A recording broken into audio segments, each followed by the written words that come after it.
Hello, Jonathan. Abe Lincoln Yeah. would have loved Mayim Bialik. I'm sorry, I have to ask in the form of a question, please. Would Yeah? Abe Lincoln have loved Mayim Bialik? America's sweetheart? Of course.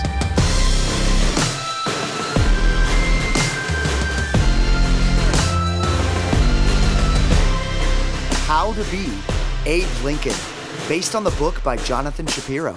And now here are your hosts, Jonathan Shapiro and Greg Grunberg. All right. Well, those of us who read Jonathan Shapiro's book know that Abe Lincoln had a lot of things that people don't know about, like a sense of humor. Oh, is that a rib at America's sweetheart turns out to be. Was that a rib at Abe Lincoln or at Jonathan Shapiro? Wow. The book is funny, isn't it funny?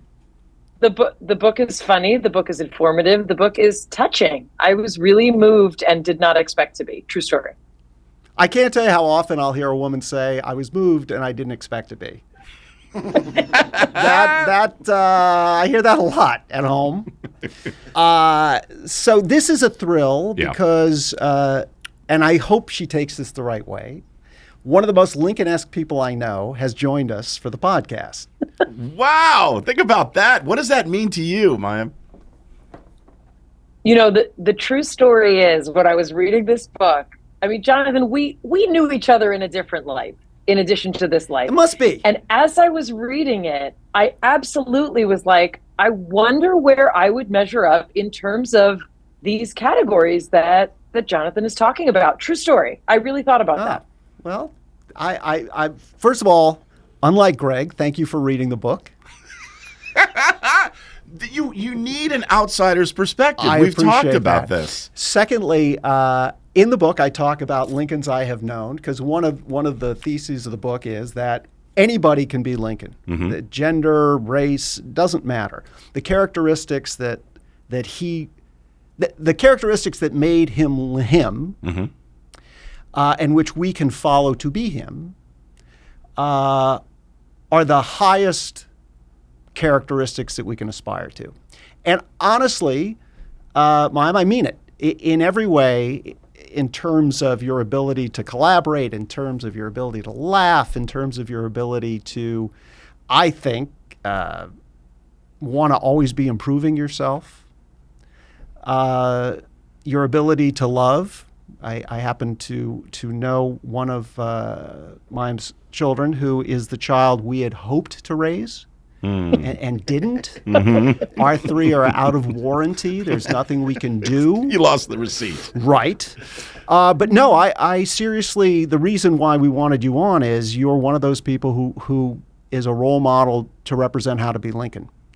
And That is very sweet. I really appreciate well, that. and I think you know me well enough to know I'm not sweet, and I don't like many people. And I think people would not be surprised that you're very well read. You're very smart. How much of Lincoln did you know before Jonathan approached you? Like, are you, a historian? No, not at all. And I as many of us know, I grew up, on sets from the time that I was in like ninth grade. So my parents were both teachers, which meant that education was supremely important to them. But even the best on stage, tutoring system and getting me through high school left some pockets in my education. And one of them was American history. I don't know why. Like I had to take like civics. I don't even know if that exists anymore. Yep. I had to take civics. And, I know some basic stuff. Like my father could recite all the presidents in order. So like I knew that for a minute. But there was a couple of things that in Jonathan's book, he's like, well, everybody knows. And I was like, nope, Yes. Didn't know that about Lincoln. Yeah. So I really knew some broad strokes. And, in all fairness to Abraham Lincoln, Jonathan, like, we didn't come on here for you to tell me how cool I am.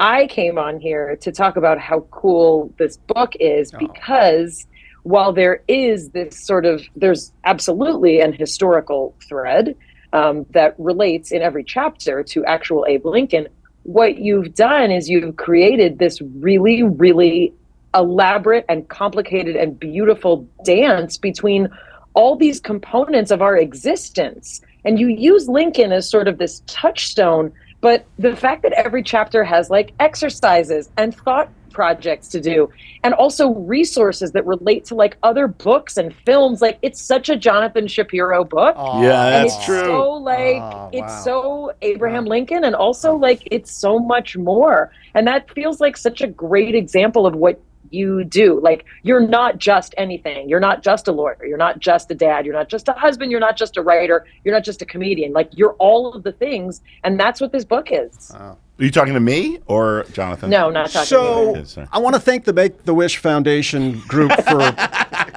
putting this together. Obviously, I don't want to be dying, but so it's, again, this is not a mutual admiration society, although it could be. It could be. You know, the book came out of the fact that I've always loved Lincoln. My oldest son is named Abraham. I have experienced what we've all experienced, which is this horrible period of division in our country. And rather than curse the darkness, better to light a candle. Or what I like to do most is both curse the darkness and light a candle and maybe burn somebody. But the point is, the point of the book is, if we're going to get back to what the late John McCain used to call regular order, if we're going to get back to a civil society, we need to embrace what Abe Lincoln did to be Abe Lincoln. And that, I think it's Deuteronomy where God says, don't complain to me that what I'm asking you is too far away. It's actually very close. The goal, and David E. Kelley, God bless him in his foreword, makes reference to it, it's not as hard as you might think. The idea that we have something called neuroplasticity, the idea that we can actually train our brains to be different if we're willing to do it. And rewire the brain. And that's kind of why we wanted Mayim, because she who does everything, she was charming and blossom. I've never seen it, but I've heard nothing but good things. Was B. Arthur in it? Nope. Then I will watch it, because I will not watch anything with B. Arthur. I understand. When she's not entertaining America or challenging them intellectually, she's a neuroscientist. She has a PhD. Of course. My mother, God bless her, when we've seen her in synagogue, says she's such an impressive woman. And I said, yeah, all this plus she's on television. And she said, she's on television? She just knew her as the person who blows the shofar at UCLA Hillel. That's pretty crazy. Isn't that crazy? Someone would be like, she's unbelievable. I did it just last night. Can I jump in here? Yes. As the resident neuroscientist. Yes, and so I appreciate the place that you start from when you're talking about this book. But I also, for people who might be listening who are like, I'm fed up with politics, I also want to emphasize that this is not a book about politics, and it's not a book about politicians per se. And the fact is, I think what we've seen over the years that you and I have gotten to know each other, which were years when we were all isolated and stranded and kind of clung to what is good about humanity and what can we sort of still connect on. And for me and Jonathan, it was this kind of group of creatives that, met pretty much weekly, during COVID. The greatest battle that many of us are facing, and this is what my podcast deals with, is the lack of civility we have with ourselves and with the people closest to us. So for me, that's also where this book really, really worked for me, because I love big picture. I think like a scientist. I want like facts, and I want figures, and I want that historical stuff. I want the sociological aspects. But I want to also know, like, where is it touching me personally? And the fact is, like, we've seen so much of the political boil down to a lack of discourse, a lack of understanding of nuance, like a lack of connection point on the most personal level. And that really is why I was so excited to talk about this book, because while it is based on those larger principles, and yes, I agree, we need some sense of civility, it also really touches personally for every chapter. Well, thank you. And and Greg would know that if he had read the book. Yeah. Here's the thing, though. Starting the book, I called you immediately and I said, how do we avoid this us versus them? Immediately at the beginning of the book, I'm like, wow, this is really, I'm the choir here and I'm singing along with you. But to get through to this majority of morons, how do we do that? See, morons. I'm There's sorry. the us versus them I'm right so there. sorry. Morons, No. I say morons in a loving. Yes, because these people have nowhere to go but up. Well, that's And by the way, yes. base it on... By the way, the sound of you being canceled is pleasing to me. I don't care. I just, at this point... It started in Canoga Park and it's moving west. How do we get through to these people? Okay, so of the many things that I love about Lincoln, and the reason why I think he's such a relevant role model to today, is he said the following, and I think it's the greatest quote ever. I don't like that man. I need to get to know him better. And if we could embrace that concept, I have a feeling about this person, and I recognize it, and I have an obligation of empathy, and I have a need to get to know them better, to walk in their shoes, however you want to say it. We've lost that because I think media and politicians and business have discovered that it's a lot easier to make money if you ghettoize and divide into smaller segments of a market. Yeah. And anger is our reptilian brain and the thing that works the best and the fastest to achieve it. Lincoln was foursquare against that. If you want to know who Lincoln was, there's a great quote by one of his bodyguards who used to stand outside his bedroom and hear him tossing and turning and weeping in his sleep. And also saw Lincoln dealing with his son Tad, who, if Tad were alive today, would be diagnosed as autistic with learning disabilities. And Tad was the kind of kid who would break into cabinet meetings. And Lincoln always stopped and kneeled down to listen to Tad. And his bodyguard said, if I can't describe Lincoln except to say that the one thing that drove him was love, that no one had a bigger heart for those around him. One of the characteristics I talk about, to be Lincoln, you have to love. You have to know how to love. You have to know how to play on those mystic chords that bring a connection between human beings. And it's a choice. I guess that's the thing that as I think about Lincoln, it's a choice for all of us. Was he a religious man? Well, that he was constantly being criticized for being an atheist, for being an agnostic, for being a heathen, and that was at a time when that really mattered. Was that a lack of facts? I think so, and I'm so excited for you to get to the part of the book where I answer that question. Come on now. Wait, but to Greg's point, and Jonathan, I hope you don't mind me poking at this, but to Greg's point, is there a level of disagreement or discord or fundamental difference in a worldview that would allow me to say, I want to understand that person, and also there comes a point where there is not a discourse to be had here?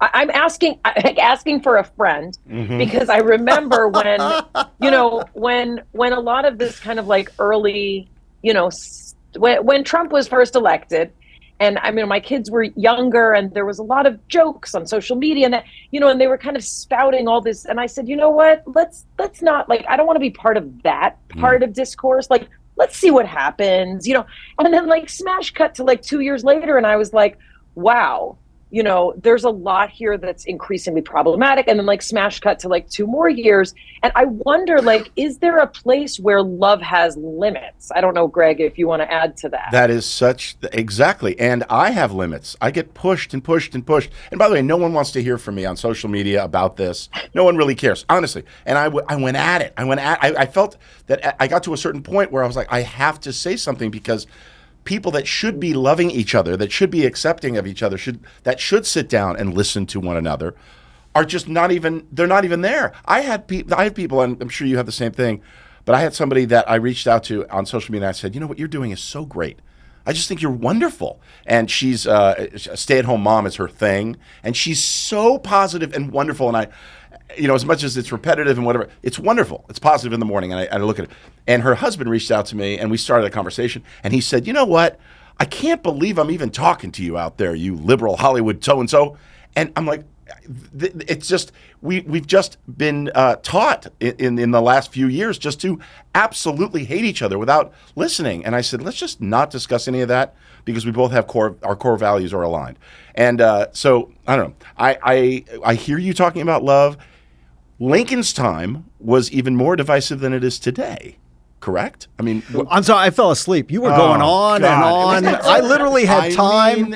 I had time He's to terrible. joke. Greg, I was listening to every word. Well, I know you well, were. because I you're know a you trained actor, and you know listening is an important part of the craft. But me, I'm just an average guy, and he's just going on and on and on. So It's so funny that we're in the same room and I can have full bars and you have there's nothing at all. Nothing I don't at all. understand. It's going in and out. So I want to be very clear about this because clearly you have both mistaken me for an Amish pacifist or something, and I think you both know me well enough to know that It's the prosthetics. that I have to be honest. I- If you didn't have that nose on, I would not have gone there. I am a chippy, hostile person. I am the only federal government prosecutor who was once held in contempt for treating his own witness as hostile. So I get it. Love is one of the attributes of Lincoln. One of the other attributes of Lincoln that I talk about in the book is knowing when to object and knowing when to stand up on principle and knowing when to push back. And the characteristics are not weighted. One isn't more important than the other. They all work hand in glove. Part of love is to know when to object when someone is saying something that is unfactual, unhelpful, hateful, bigoted, wrong. And Lincoln was nothing if not the guy who did that, right? Lincoln was all about love, but he was also all about objecting when it was time to object. And I have to say, the irony of Lincoln, of course, is he was the most peaceable man who was ever president. When he fought in the Black Hawk War, he kept his men from killing unarmed Native Americans. He loathed conflict. He loathed violence. He agreed to fight a duel and then risked his reputation to get out of it because he was afraid he'd kill the guy. And yet, he was the commander-in-chief who waged the bloodiest war in American history. He loved the South and wanted reconciliation that allowed them to be completely forgiven their sedition. But he never had any second thoughts that war was required to end the horror that is slavery. So we need to be Lincoln. Mm-hmm. I say in the book that the great mathematician Clifford, who came up with the Clifford principle, who said, anyone who believes in anything that isn't based on facts is committing a sin. Mm-hmm. That's Lincoln in a nutshell. Lincoln was obsessed with facts. And I think, ironically, this issue that you both are talking about is a question of understanding fact and why it matters and why we've got to get back to it rather than love. Mm-hmm. And even rather than objections. Because I think we have to believe what Lincoln believed, which is when I do good, I feel good. That was his religion. He said what kind of Christian he was. He said he was a Christian who believed that when he did good, he felt good. I think it's egotistonic, if I can use that expression. And I say, can I use that expression? Because the confusion in Greg's face is kind of adorable, actually. I can't help but love him. I'm a puppy. I want to play fetch. I don't know what that means, but you keep going and I'll catch up. The reason why we're unhappy as a country, I Right. think, is because we don't feel good about looking at the other side and hating them. Right. It isn't in the American character. No. It isn't in the human character It's so disappointing. to hate. Yes. And we've been ginned up to hate. And we need common ground. I think the only common ground that we can find is one that says, let's agree that facts are the most important thing. That the problem with facts is they're hard to discover and that they can change. And that when you decide, I'm not interested in facts, I'm only interested in my version of the truth, you're being un-American. You're not just being self-defeating and self-harming, you're actually being anti-American. But that's an attack. And I agree with you. Yeah. How do you get through? You're talking about your podcast dealing with this. Right. How do you deal with this in your life, Mayim, when you come across somebody who doesn't want to listen to the facts? When they're listening to things that are fantasy, that are fiction. I don't understand how so many people are, brainwashed. Let's go back to the brain. But how do you deal with it, Mayim, when you come across people that just have no interest in hearing facts? It's funny because I not very well. That's my short answer. One of the things, this is just, one of the things that I appreciate about Jonathan as a person, as a friend, and also as an author is his ability to tolerate things that I cannot. And I'm assuming it's because he's trained as a lawyer. Like, I'm the kind of person who, if I would try and go to law school, I would not complete the first semester. I have a deep sense of emotion, and I'm not just saying that because I'm female. I don't want that to be the accusation. There are certain people for whom it is very difficult to separate an emotional reaction to the ability to make a logical or intellectual response about something. Mm-hmm. And I first dealt with this in the early days of the internet when I started writing, literally to make like $200 here, $100 there. I was writing about my experience as a parent. And this is the early days of what then became called like mommy blogging. And oh my gosh, you can't even say what you do without people accusing you of saying that it's what they should do or what they shouldn't do. So I had a very small, experience with this, small in terms of like, we're not talking about politics of the world and, global diplomacy. But I had this experience of, oh my gosh, the internet is a place, and I don't mean to blame the internet, but I had never encountered people this way, where everything that they want to say that may not even be true holds equal weight with things that are true. Yeah. So, through a process of, my kids are now 15 and almost 18, like there's been a gradual detachment for me from this arena, which is why I also give Jonathan so much credit, for thinking the way he does and for tackling these kinds of things that are essentially instructional. He kind of jokes like, this isn't a self-help book, especially if you know nothing about Lincoln. But the notion that, that people be open to hearing other things is something that it doesn't exist in many arenas. And it's why I'm grateful that there's still books, because we still need to read. We still need to have that kind of dialogue with a text. Yeah. I appreciate everything you're saying. I have to say the reason why Mayim is Lincoln-esque is she's brave and she's tough. And we give a top hat award to the most Lincoln person we know. I've just decided. I've just declared it. I've just created it. And the first one to get it is Mayim.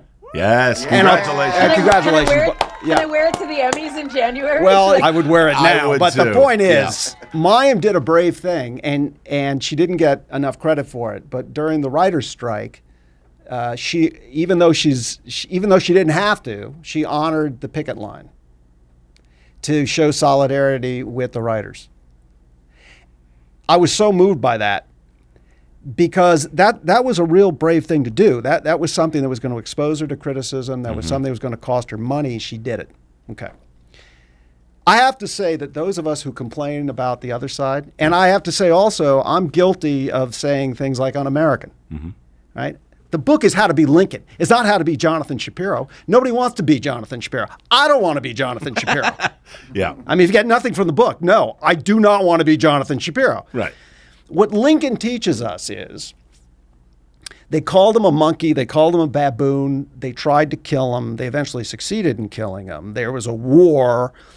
He was the most hated man in America. He knew he would be. He did it anyway. His refusal to let emotion make him behave like his enemies was one of the reasons why when he died, people thought he was like Jesus Christ. And why people still compare him to Jesus Christ, the martyred saint. It's funny you say that. I was just Is thinking that Jesus? No, elaborate on that. Oh, it's Nick. It's our producer. I'm sorry. yeah, I yeah. thought it was Jesus. No, I was just having that comparison in my head as, somebody that didn't care about their short-term, in their lifetime legacy, but the legacy of maybe, what's good for 100 years, 1,000 years down the line. So Yeah. I was having that same thought. Sorry, back to the regular program. Thank you for reminding us you're Jonathan, here. Jonathan, by the transitive property, which is a mathematical property, we've made the connection. If Mayim is like Lincoln and Lincoln might be like Jesus. Then Mayim is Jesus. Mayim is Jesus. Which, by the way, I have been pushing this theory. Oh. If you watch Blossom from the very beginning, her father is who? There you go. There you go. I think we just created a T-shirt. We're into bloodlines now. This is getting Mayim is like dangerous. Jesus. I'm gonna make hats, They'll shirts. be burning records in the street. But this notion that Abe Lincoln, and I quote him in the book, talked about the fact that passions, emotions, were very important in the beginning of the United States. It's what prompted us to rebel, and as a lawyer, it's the only justification he could give for having basically broken the law and leaving England. 80 years after America was created, Lincoln gave a speech in which he said, passion and emotion is going to become our enemy. De Tocqueville, the French scholar who came to the United States in the 1850s to figure out why was it that America and France had a revolution. France, the revolution turned into violence and ultimately led to Napoleon. In America, the revolution led to democracy. What's the difference? De Tocqueville said the difference was, and I have to admit I'm a little proud of this, lawyers. That the American legal class and the fact that our Constitution requires that you go into court to enforce the Constitution, there's a mechanism for making that document real, is the only difference between us and France. What worries me, I'll be honest, is de Tocqueville also said that one day there will be, possibly, a demagogue who uses what he thought was mass media, which was newspapers, and get the majority of people to want to throw out the Constitution and elect a king. I just got chills. I know, I just me got too. chills. Me too. So the reason I wrote the book is partly I happen to like America. I think it's been very good to me. I happen to like my kids, one of whom is named Abraham. This is for reals. Like, we're playing for serious stakes here. And it isn't about who the president is, and it isn't about who the Congress people are. It's about us. A civil society cannot exist without an engaged citizenry. If you're not voting, thinking, debating, objecting, you got no right to complain about anything. I couldn't agree more about And we that. don't do our fellow Americans a service by just throwing up our hand and saying, I don't want to be engaged. You know who did that? The people of Germany before Weimar fell. And I'm not comparing anything to anything else, except you just did. well, I just did. Well, we'll cut it up. We cut out most of what I say. we got nobody to blame but ourselves. Yeah. It's funny that Mayim took civics, right? They don't teach that anymore, right? Here we've got an America where I don't care how much you dislike the other side. Like it or not, they're going to be your jury. They're going to be your fellow voter. They're going to be the ones voting for or against taxes for the police. Our mutual survival depends on those people. Yeah. the desire to go move to Italy or the desire to be in a blue state and the hell with the red states or vice versa, we fought a war over that. I don't think we're going to fight another war over it. But I do think that if we don't take personal responsibility for trying to be Lincoln, and also if we don't buy the book. Yeah. As a matter of fact, and if you could only do one, Yeah. buy the book. Buy the book. Jonathan, can I ask you about a chapter that really was one of my favorites? I want you to talk about navigation because I really love this chapter, and I wonder if you can talk a little bit about what it was to choose that N. Wow. I love it practically because I just took a road trip and I got a triptych. And for those of us who are born in the year one, so to get a triptych, you go to AAA and you show your little card, Yeah. and it's completely free. And like the sweetest little man named Michael came up to me. He was like a foot shorter than me, and I'm not a tall woman. And he said, "Where are you starting? Where are you going?" And I told him, and he's like, "I'll be right back." Yeah. 10 minutes later, he comes back with a little spiral-bound plastic booklet. Wow. And it planned my whole trip for me, and it gives you page by page, like what to look at So and whatever. great. So I was interested in that chapter for its practical navigation purposes, but also there's a notion that I see in my kids, and I'm curious if either of you have any perspective on this in terms of, what generations who don't know what triptychs are, what their sense of kind of placement in the world is, both literally and figuratively. I wonder if you can talk a little bit about it. Oh, thank you for asking. So I have a terrible sense of navigation. I am truly incapable of not getting lost. I have occasionally been accused of saying to my wife, "I'm not lost. I'm correct in the wrong direction." Like I'll still think, even when I'm lost, Right. I'll hold on to the idea. So navigation, when you think about it, the ability to get from here to there, it's so funny you bring up triptychs. It brings such a good memory because Me too. I've kept them all. Yeah. I still have the old triptychs, and just holding that spiral, the white spiral notebook kind of thing that gives you where to stop and what things to see. Oh, God bless the Thomas brothers. Yeah. I mean, coordinates. The Thomas We don't talk about coordinates the anymore. Thomas brothers were triptychs without charm, is Yeah, what that was. True. But Lincoln was made by Rivers, right? His work as a riverboat pilot, without any training, without any reason to be any good at it, really made him who he was.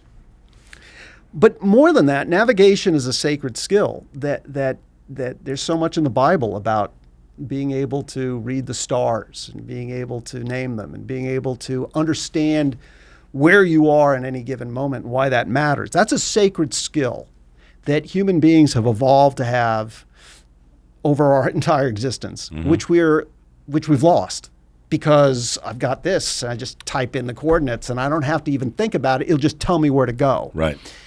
And there is something about obtaining a sacred skill that is in itself sacred. If you learn how to read a map, if you learn, thank God you don't have to learn to navigate by the stars, but you should be able to know how to read a map. Mm-hmm. You have the confidence and the connectedness with where you are to make reasonable decisions. And Lincoln was so often compared to a captain of a ship, most famously in the Walt Whitman poem, Captain, My Captain, that it occurred to me that you can't be Lincoln without an understanding of navigation. And to study Lincoln and to realize how hard won that competence was. I mean, he ran his boat, aground and almost died. He was almost murdered while on the riverboat by a bunch of guys who tried to steal his cargo. And he carried a scar on his face for the rest of his life from it. If you were to ask Lincoln, what are you proudest of? Being a riverboat pilot and being able to navigate from Indiana to New Orleans over 1,000 miles round trip was the thing he was proudest of, and he should have been. Yeah. And so again, the book is about how to be Abe Lincoln, not to be me. I can't do it. I try to do it. And to be Lincoln means to keep trying to do it.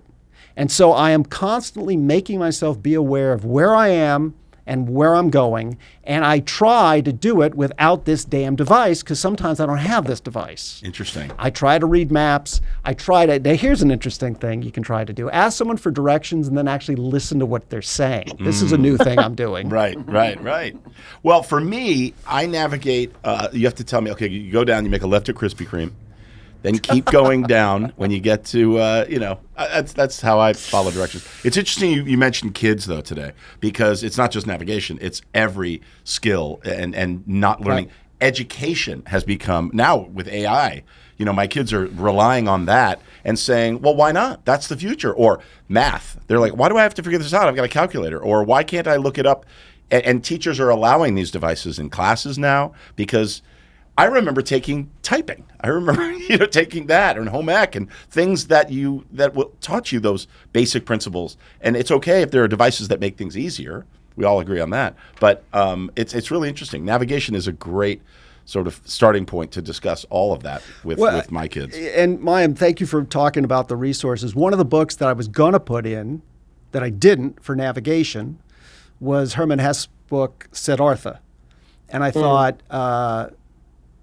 what are you showing off? But the truth of the matter is, I had a high school teacher who was a lefty who assigned Siddhartha to us. And I hadn't read the book since high school. I went back to read the book while I was writing the Lincoln book. And I realized something kind of beautiful that sort of relates to navigation, which is to know where you are and to know where you want to go connects you with two places that will forever be in you, which is your starting place and your ending place. I reread Siddhartha at 60, and don't I look great? I hadn't read it since I was 17. And it suddenly realized so much of what I think about rivers, navigation, life, comes from Siddhartha. And it comes from Siddhartha's experience on the river and how the river is his teacher as to what truth is and what life is. All to say that navigation works not only as a skill that I wish all our kids had and I wish I had, because I think it really is grounding. Yeah. But it's also a great metaphor, right? We're all on this river like Siddhartha, and we're all going to flow to the ocean. We're all going to the same place. Yep. We're luckier than rivers because we get to choose our course. Lincoln chose his course. The great thing about Lincoln is he was born in abject poverty with no skills, really. Nothing. Like, it's hard to imagine from what nothing he came from. Right. And through act of will, intention, purpose, he steered himself to the presidency and, I think, becoming the greatest American who ever lived. Why wouldn't you want to be him? And you don't have to be perfect at navigation. What you do have to be is aware of where you are, where you want to go, and how to get there. And what I try to point out in the book is sometimes you have to steer by faith. Lincoln had no maps. There was no triptych, right? He could steer as far as he could see. Sometimes we just have to steer by faith. And, I guess that's where you get to your question, which I still remember you asked 3.5 hours ago, which is his faith. To be Lincoln, you need to be a person of faith. I'm not saying what faith. Right. There's a great program that talks about the need for a higher power. To be Lincoln, you have to have a sense of a higher power. And I think that's sorely lacking in our country, too. Yeah. You know what else I believe in? Jeopardy. This Siddhartha you speak of, I have to buy that and start that as well. I think that's a book that I should really, start. I think you should read that before you read Jonathan Shapiro's book. Really? I think you should get to page 7 of that book. Well, that's what I'm saying. Yeah, one page ahead of where you are. You're never book. reading this book. Okay, so what do you we have a little bit of time left. I want to know, after having read the book, now, What improvements are you going to make? What lessons? What of these 7 steps do you intend to take? I appreciate the question. I have to say that I like the notion of now.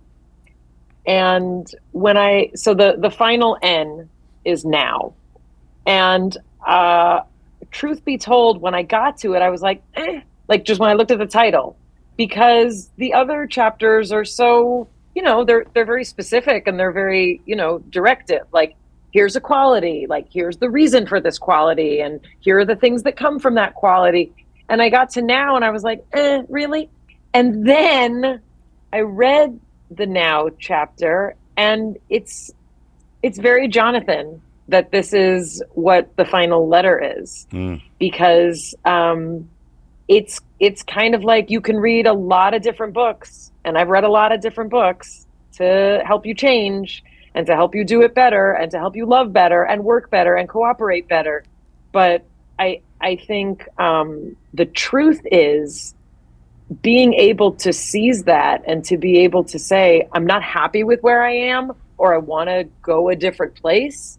I really love that notion of, it's a very Jewish concept. Like, in the flip of a barrel, your life can change. Mm-hmm. You can be on the bottom of the barrel, and all it takes is one rotation and you're at the top.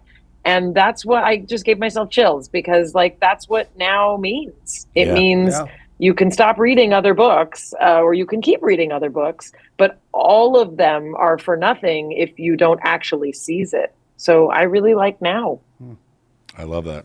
Love that. I was a little concerned because she said when I got to now, I went, ugh.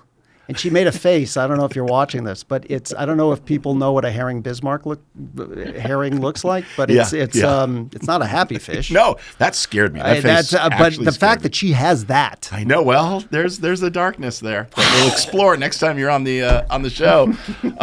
Thanks for coming on. We love you so much, Mayim. Thank you. I really appreciate getting to sit with both of you. And Greg, I really am a huge fan. I'm kind of freaking out. I'm like, right back at you. That's why before we even started recording, I was like, I really feel like we've met, and I truly do love you, and I love everything you're doing. If I had a nickel for every time a handsome Jew said that to me, Greg.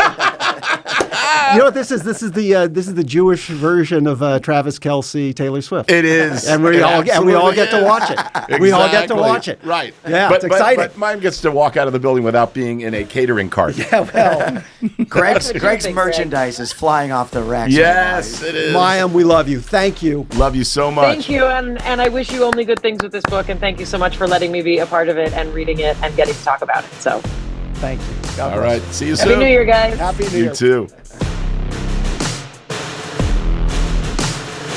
The How to Be Abe Lincoln podcast is based on the book How to Be Abe Lincoln: 7 Steps to Leading a Legendary Life by Jonathan Shapiro. Out now everywhere. The podcast is produced and hosted by Jonathan Shapiro and Greg Grunberg. Music, editing, and producing by Nick Marzak. This has been another Motel Podcasts production.